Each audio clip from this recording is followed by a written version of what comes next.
Next gen அன்பர்கள் அனைவருக்கும் சரலட்சுமி முத்தியாவின் ஆத்மா வணக்கங்கள். இந்த பதிவு நம்ம மாதம் இந்த கோல்கிரீன் கோச்சார் நிலையை வைத்து மாத பலன்களை பார்த்துட்டு இருக்கோம். இது ஆவணி மாத பலன்கள். ஆடி போய் ஆவணி வந்தா எங்களுக்கு நல்ல காலம் பிறக்கும்னு நிறைய பேர் காத்துக்கிட்டு இருக்கீங்க. அது மட்டும் இல்லை, சுக்கிரன் அதாவது இயங்கும் சக்தினே சொல்லலாம். சுக்கராச்சாரியாருக்கு மட்டும்தான் உயிர்ப்பிக்கும் மந்திரம் தெரியும் அப்படின்லாம். இறந்தவரை உயிர்ப்பிச்சிருவார். ஒருத்தர் இயங்கணும், சிறப்பாக செயல்படணும், சுக்கரன் சிறப்பாக இருக்கணும். அந்த சுக்கரன் இந்த மாதம் ஆட்சியாக போகிறார். அதனால 12 ராசிக்கும் என்ன மாதிரியான பலாபலங்கள் நடக்கவிருக்கு. அது மட்டும் இல்லை, சுக்கரனாலே வாசனை, இனிப்பு, வாசனை திரவியங்கள், நல்லா சொகுசா வாழ்றது, மலர்கள். அப்ப இந்த 12 ராசிக்காரர்களும் ஆண் பெண் இருவரும் என்ன மாதிரியான மலர்கள், ஆண்கள் உடன் வைத்துக்கலாம், பெண்கள் தலையில நம்ம மலரை எப்படி சூடுவது, நம்ம எப்படி ஒரு சிகை அலங்காரம் பண்ணுவது, இதனால் என்ன மாதிரியான அதிர்ஷ்டங்களை நம்ம வரவழைத்துக் கொள்ளலாம் என்பதை பதிவுல காணவிருக்கிறோம்.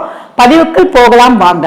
மேஷ ராசி மேஷ லக்னத்திற்கான பலன்களை காணவிருக்கிறோம். இந்த ஆவணி மாதம் எப்படி இருக்கு அப்படின்னு பார்க்கும்போது ஆட்டம் ஆரம்பம் அப்படின்னு சொல்லிடலாம். மேஷத்துக்கு தான் சொல்றீங்களா? ஏன்னா 7.5 சனில ரொம்ப கஷ்டப்படுறோமா.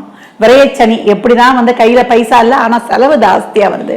உடல் ஆரோக்கிய குறைபாடு இருக்குது. வீட்டுல ஒரே புரிந்து கொள்ளாத தன்மை, ரொம்ப விருப்பப்பட்டு தான் கல்யாணம் பண்ணிக்கிட்டோம், இருந்தாலும் பிரச்சனைகள் நாளுக்கு நாள் மேலோங்கி காணப்படுது.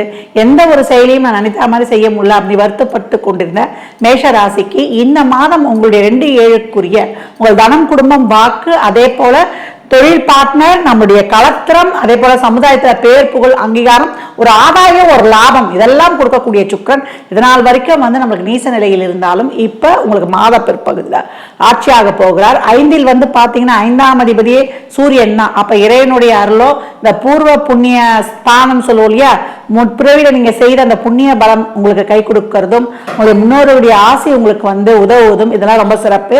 இந்த ஆவணி மாதத்துல நீங்க சூரிய வழிபாடு செய்வது ரொம்ப அருமை. எப்போ சூரிய வழிபாடு செய்யணும்? ஞாயிற்றுக்கிழமைகள்ல சூரியனுக்கு நீர் வார்க்கிறதுன்னு சொல்லுவாங்க. ஓம் சூரிய தேவாய நமகா அப்படின்னு சொல்லிட்டு ஒரு சொம்புல நீர் எடுத்து அவருக்கு வார்த்தாலே ரொம்ப சிறப்பு. நிறைய பிரச்சனைகள் இருக்குது, கண் பிரச்சனை இருக்குது, எனக்கு வருவாய் இல்லை அப்படின்லாம் சொல்றீங்கன்னா நல்லா அரிசி பொடியும் நம்ம நாட்டு சர்க்கரையும் கலந்து எலும்புகளுக்கு இடுவதும், இந்த நீர் வார்க்கிறதும், டெய்லியும் சூரிய பகவான் வழிபாடு வைத்துக் கொள்வது சிறப்பு. முடியலன்றவங்க இந்த ஆவணி மாதத்தில் சூரியனை வழிபடுவது, கோதுமையிலான இனிப்பை ஆலயங்களை தருவது, சிவபெருமான் வழிபாடு செய்யும் பொழுது ஆரம்பத்திலே சொல்லிடுறேன், இதெல்லாம் பண்ணீங்கன்னா உங்களுக்கு ரொம்ப அருமையாக இருக்கும் அப்படின்னு சொல்லிடலாம். இந்த மாதம் பாத்தீங்கன்னா தொழில், உத்தியோகம் இதுல இருக்கிறீங்க, தொழில ஒரு முதலீடு போடுறதெல்லாம் கொஞ்சம் கவனம் வேண்டும். அதே போல எதிர்பார்த்த லாபம் வருவதற்குரிய வாய்ப்புகள் அதிகம். நம்ம தசாபுத்தம் சிறப்பு இல்லைன்னா கொஞ்சம் நல்லா தெரிஞ்சதுல தான் நமக்கு முதலீடு போனோம். வேலையில பதவி உயர்வு, ஊதிய உயர்வுடன் கூடிய உத்தியோக உயர்வு நிச்சயம் உண்டு. மாத ஆரம்பத்துல அமைதியா இருந்துடணும். மாத பிற்பகுதியில திருமணம் ான பேச்சுவார்த்தை. இப்ப லவ்ல இருக்கிறீங்கன்னா வீட்டுல சொல்லி சம்மதம் வாங்குறது, அதே போல பெண்களுக்கு ஆடை ஆபரணங்கள் சேர்வது இந்த காலகட்டம் ரொம்ப அருமையா இருக்கும் அப்படின்னு சொல்லலாம். மாணவர்களுக்கு நீங்க என்ன நினைக்கிறீங்களோ, படிக்கணும்னு நினைக்கிறீங்களோ அந்த படிப்புக்கான ஒரு அனுமதி உங்களுக்கு கவர்மெண்ட் கோட்டாலேயே கிடைப்பது. அதே போல வெளிநாட்டு கல்வியாக இருந்தாலும் இல்ல, நீங்க ஏதாவது ஒரு காம்படிட்டிவ் எக்ஸாம் இதுக்கெல்லாம் ப்ரிப்பேர் பண்ணணும் அப்படின்னாலும், உங்களுக்கு ஒரு நீட் கோச்சிங்லேயே சேர போகிறோம், இல்லை ஒரு ஜேஇல பண்ண போறோம்னீங்கன்னா அதற்கான ஒரு வாய்ப்புகள்லாம் உங்களுக்கு சுலபமாக கிடைக்கக்கூடியது. முயற்சியை கடுமையா போடணும். இப்ப விரயச்சனி சனி இருந்தாலுமே உங்களுடைய விரயங்களை நீங்க லாபம் இல்லாத சுப விரயங்களாக ஆக்கணும்.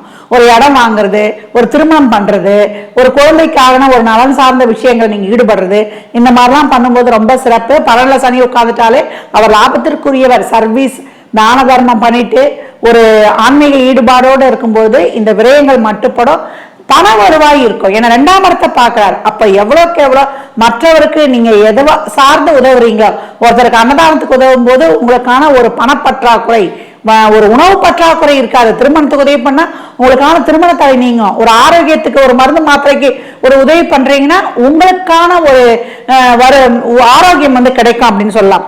இந்த மாதத்தை பொறுத்த வரைக்கும் உங்களுக்கு ரொம்ப சிறப்பு. வேலையில இருக்கிறோம் அப்படின்றவங்களாம் சக ஊழியருடன் கவனமா இருக்கிறதும், குடும்பத்துல தேவையில்லாத வாக்குவாதங்கள் தவிர்ப்பது நல்லது. உடல் ஆரோக்கியம் ரொம்ப முக்கியம். ஒரு சிலருக்கு இந்த வயிறு சம்பந்தமான ஒரு செரிமான கோளாறு, ஒரு தொற்று நோய், இந்த சீசன் நோயின்னு சொல்லுவோம்ல, அது வர்றதெல்லாம் இருக்கும். கவனமாக இருக்க வேண்டும் அப்படின்னு சொல்லியாச்சு. இந்த மாதம் சனி ஜெயந்தின்னு வருது. 7.5 சனியில் இருக்கக்கூடிய மேஷராசி அன்பர்கள் இந்த சனி ஜெயந்தி 12/9/2026 ஆவணி 26 அன்று சனி ஜெயந்தி. 7 சனி இருக்கீங்க இல்லையா, சனி வந்து உங்களுக்கு மறைவடத்துல இருக்காரு, ஒரு 6-8 பன்னெண்டுல இருக்காரு. சனி நீசமாவே ஆயிட்டாரு, எங்களுக்கு நல்லது செய்யற மாதிரியே இல்லமா, உங்களுக்கு பாதபாதியும் கூட அவரு சனி. அப்ப சனி ஜெயந்தி வந்து உங்களுக்கு ஆவணி 19/5/9/2026 சனிக்கிழமையே வருது. அப்ப இந்த சங்குப்பூ சொல்லுவாங்க இல்லையா, இந்த சங்குப்பூ நீல நிற கலர் பூ, இந்த லேடி பூ கூட இருக்கும், அதை கொடுத்து நல்லா 8 தீபம் நல்லெண்ணெய் தீபம் ஏற்றி சனீஸ்வர பகவானுக்கு ஒரு அர்ச்சனை பண்ணுங்க. நம்மளுக்கு மாற்றுத்திறனாளிகளுக்கு முதியோர்களுக்கு ஒரு அன்னதானம் வயிறார வாங்கி கொடுத்துருங்க. இந்த வழிபாடு செஞ்சிட்டீங்கன்னா 7.5 சனியில மிக சிறப்பான பலன்களை காணலாம்.